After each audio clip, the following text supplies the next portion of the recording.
اللہ سبحانہ تعالیٰ نے غذا کے اندر ہی علاج بھی رکھا ہے. یعنی غذا صرف ہماری بھوک مٹانے کے لیے نہیں ہے، صرف انرجی دینے کے لیے نہیں ہے، بلکہ اس کے ساتھ ساتھ ہمارا علاج بھی. تو جب آپ کبھی بیمار ہو اور کچھ کھانے لگے اور سمجھ نہ آئے کہ کھانا چاہیے یا نہیں، تو دعا کر لیا کریں کہ اللہ تعالیٰ اس کو میرے لیے غذا اور دوا دونوں ہی بنا. ٹھیک ہے، تو کوئی بھی فوڈ آپ کے لیے غذا بھی ہے اور علاج بھی ہے. کیونکہ ہم تو اپنی خواہشات کے پیچھے چلتے ہیں نا، یا پھر شبہات کا شکار ہوتے ہیں. ایسی باتیں بنی ہوئی، ان کی کوئی حقیقت نہیں. پھر جب زندگی کا ایک وقت آتا ہے جب ہمارا جسم جو بہت زیادہ اس میں ٹاکسنز ہو جاتے ہیں، وہ غلط غذا کھا کھا کے جب وہ اپنے اثرات چھوڑنے لگتا ہے، تو پھر ہم کہتے ہیں اچھا چلو پرہیز ہی کر لیتے ہیں. تو پہلے سے اگر کر لیں تو زیادہ بہتر ہے. ٹھیک ہے، تو اگر میں آپ سب کو یہ ہوم ورک دے دوں کہ اپنا بلڈ گروپ جانیں اور اس علم کو مزید تھوڑا سا حاصل کریں، تو اٹس انٹرسٹنگ اور اس سے فائدہ ہوتا ہے. پہلی بات یا پہلا اصول کلیہ قاعدہ یہ ہے کہ صحت کو نقصان دینے والی غذا سے پرہیز کریں. محمود بن لبید رضی اللہ عنہ سے مروی ہے کہ رسول اللہ صلی اللہ علیہ وسلم نے فرمایا، اللہ تعالیٰ اپنے بندے کو جس سے وہ محبت کرتا ہو دنیا سے اسی طرح بچاتا ہے جیسے تم لوگ اپنے مریض کو کھانے پینے سے بچاتے، اور کھانے کی صورت میں تمہیں اس کی طبیعت خراب ہونے کا اندیشہ ہوتا ہے. اچھا، کچھ چیزوں کی الرجی تو بہت معمولی ہوتی ہے لیکن کچھ بہت سیویئر بھی ہوتی، تو اس کا بھی آپ کو پتا ہونا چاہیے، اور جس سے ایک دفعہ نقصان ہو جائے دوبارہ اس راستے پہ نہ جائیں. رسول اللہ صلی اللہ علیہ وسلم نے فرمایا، جب اللہ تعالیٰ کسی بندے سے محبت کرتے ہیں تو اسے دنیا سے اس طرح روکتے ہیں جس طرح تم میں سے کوئی اپنے مریض کو پانی سے روکتا ہے. بعض بیماریوں میں پانی پینا نقصان دہ ہوتا ہے، کسی کو معلوم ہے؟ معلوم ہے آپ کو یہ بات؟ کچھ عرصے سے ایک میل اور ایک ٹوٹکا ایسا ہر ایک کو سرکولیٹ کیا جاتا ہے جس میں پانی پینے کے فوائد بتائے جاتے ہیں، اور کہا جاتا ہے کہ 6 گلاس اور 8 گلاس اور 1.5 لیٹر اور اتنا پانی تو سویرے پی لیں اور پھر اتنا پییں اور اتنا پیئیں. یہ نسخہ بھی سب کو سوٹ نہیں کرتا، کیونکہ کچھ بیماریوں میں زیادہ پانی پینا نقصان دہ ہے. کچھ ہے اندازہ آپ کو وہ کون سی بیماری ہو سکتی؟ کڈنی ریلیٹڈ، کیونکہ بعض لوگوں کی کڈنیز ویک ہوتی ہیں، پوری طرح فنکشن نہیں کرتی. جب آپ ایکسٹرا پانی پی جاتے ہیں تو ان کو کام کرنے میں دقت پیش آتی اور وہ نقصان دہ ہوتی. کچھ بیماری ایسی تھی جس میں صرف سپ پانی دیا جاتا ہے. بعض اوقات مریض کو پانی دیا بھی نہیں جاتا، صرف ٹھنڈی برف کو لے کے اس کو کہا جاتا ہے کہ اپنے زبان پہ لگا لیں، کہ پانی نقصان دہ ہے اس کے لیے. یس، وہ کہتی ہے میری خالہ کو 24 گھنٹوں میں 1 کپ پانی پینے کی اجازت ہے.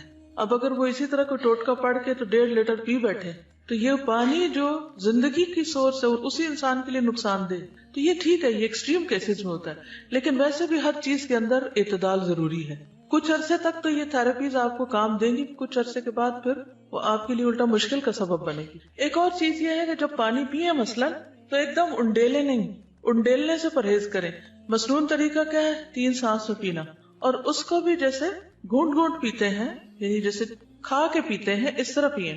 ٹھیک، ایک ہوتا ہم تیزی سے پی جاتے ہیں، تیزی سے نہیں پی، رائٹ، گھونٹ گھونٹ گھونٹ گھونٹ کر کے. یعنی یہ نہیں کہ آپ کے ہونٹوں سے حلق میں جا پڑے، ٹیپ کھل گیا اور وہ ڈائریکٹ وہاں جائے، یعنی کہ آپ کی زبان اور آپ کا منہ جو ہے اس کا مزہ چکھے.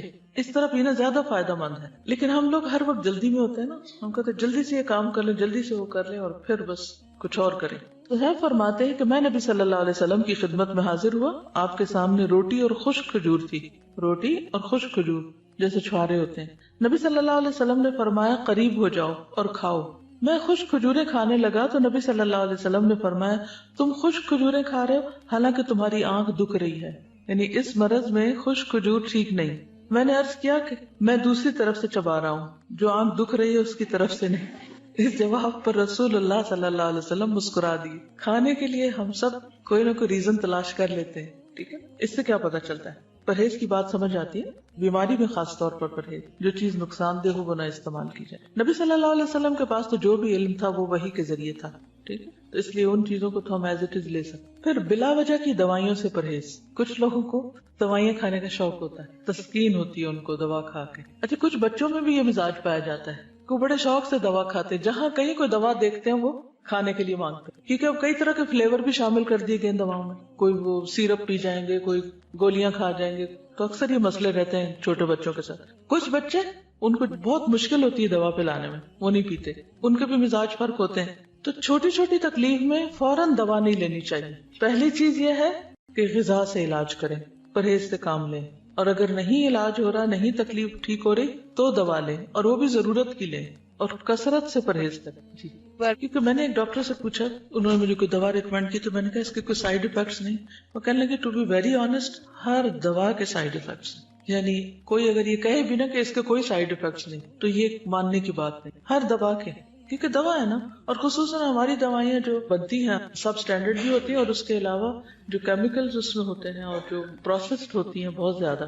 ایک تو ہوتا نا کہ کوئی جڑی بوٹیاں ہیں یا کوئی غذا ہی سے ملتی جلتی دوائیں, اور ایک یہ ہے کہ ان کو اتنے پروسیسز سے گزارا جاتا ہے اور اس میں کلر شامل کر لیے جاتے ہیں کہ ان کے سائیڈ افیکٹس ہوتے ہی ہوتے ہیں. ٹھیک ہے, تو ہر دوا زہر ہے یا انقریب زہر بن جائے گی, کیونکہ جب اس کی کثرت ہو جائے گی, زیادہ وہ آپ کے جسم میں اس کی کوانٹٹی ہو جائے گی, تو وہ زہر بنی. جب دوا چھوڑے بھی تو سٹیپ بائی سٹیپ چھوڑے, ایک دم نہیں چھوڑے. حضرت عائشہ بیان کرتی ہیں کہ بعض اوقات رسول اللہ صلی اللہ علیہ وسلم کو کوکھ میں درد ہوتا اور بہت شدید ہو جاتا. ایک دن رسول اللہ صلی اللہ علیہ وسلم کو یہ درد شروع ہوا اور اتنا شدید ہوا کہ آپ پر بے ہوشی طاری ہو گئی. ہمیں اندیشہ ستانے لگا, لوگ بھی خوف زدہ ہو گئے, اور ہمارے خیال کے مطابق آپ کو ذات الجم کی شکایت تھی, نمونیا جس کو بولتے ہیں. چنانچہ ہم نے رسول اللہ صلی اللہ علیہ وسلم کے منہ میں دوا ٹپکا دی, جس سے آپ کی وہ کیفیت ختم ہوئی. طبیعت کچھ سنبھلی تو آپ کو اندازہ ہو گیا کہ آپ کے منہ میں دوا ڈالی گئی ہے. آپ نے اس کا اثر محسوس کیا. آپ نے فرمایا, تمہارا خیال یہ ہے کہ اللہ عز و جل نے مجھ پر اس بیماری کو مسلط کیا, حالانکہ اللہ اسے مجھ پر کبھی بھی مسلط نہیں کرے گا. اس ذات کی قسم جس کے ہاتھ میں میری جان ہے, گھر میں میرے چچا کے علاوہ کوئی آدمی ایسا نہ رہے جس کے منہ میں دوائی نہ ڈالی جائے. یعنی ان سب نے مل کے میرے منہ میں ڈالی ہے, اب ان کے منہ میں بھی ڈالی جائے. ٹھیک, یعنی حتیٰ کہ کوئی شخص بے ہوش ہو یا بعض امراض ایسے ہیں کہ اس میں دوا دینے سے پہلے اس سے پوچھ لینا چاہیے. اس لیے بہت سے ڈاکٹر سائن لیتے ہیں کہ آپ راضی ہیں اس پر. خصوصاً سرجریز میں تو آپ دیکھیں کہ سگنیچر کرنے پڑتے ہیں, اور ڈسکلیمرز ہوتے ہیں کہ ہم ذمہ دار نہیں ہیں.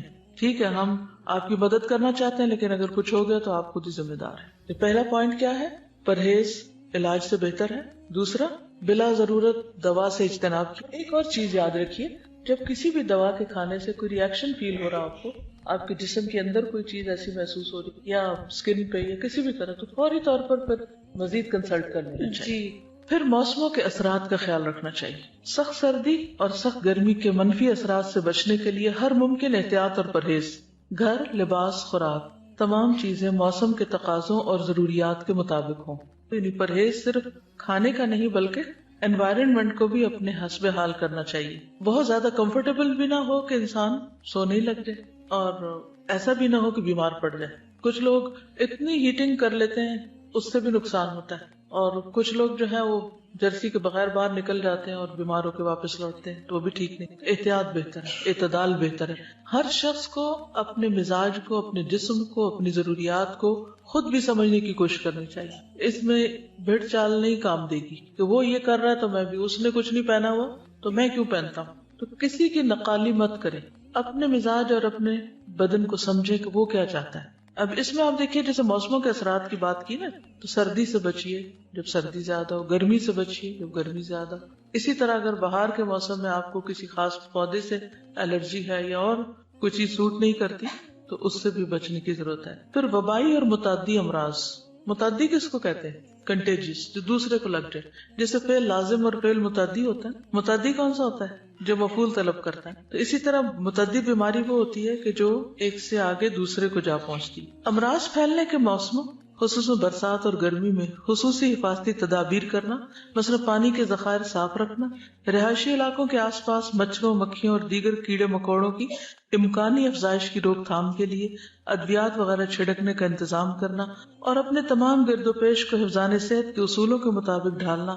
گلے سڑے یا پہلے سے کاٹ کر رکھے ہوئے پھل یا سبزیاں کھانے سے پرہیز کرنا. یہ ساری چیزیں اس میں آ جاتی ہیں. یہاں پر حفاظتی ٹیکوں کی بات کی گئی ہے, جس کے میں پرسنلی سخت خلاف ہوں. اس لیے میں کسی کو بھی یہ مشورہ نہیں دیتی کہ وہ بچوں کو یا بڑوں کو حفاظتی ٹیکے لگوائیں. کئی لوگ فلو شاٹس لیتے رہتے ہیں, اور بعض لوگ بچوں کو جو حفاظتی ٹیکے لگواتے ہیں اور وہ سمجھتے ہیں کہ اس میں شفا ہے. اگر آپ اس پر تھوڑی سی ریسرچ کریں تو آپ کو پتہ چل جائے گا کہ یہ بذات خود بچوں کے اندر کتنی ڈسیبلٹیز پیدا کرتے ہیں.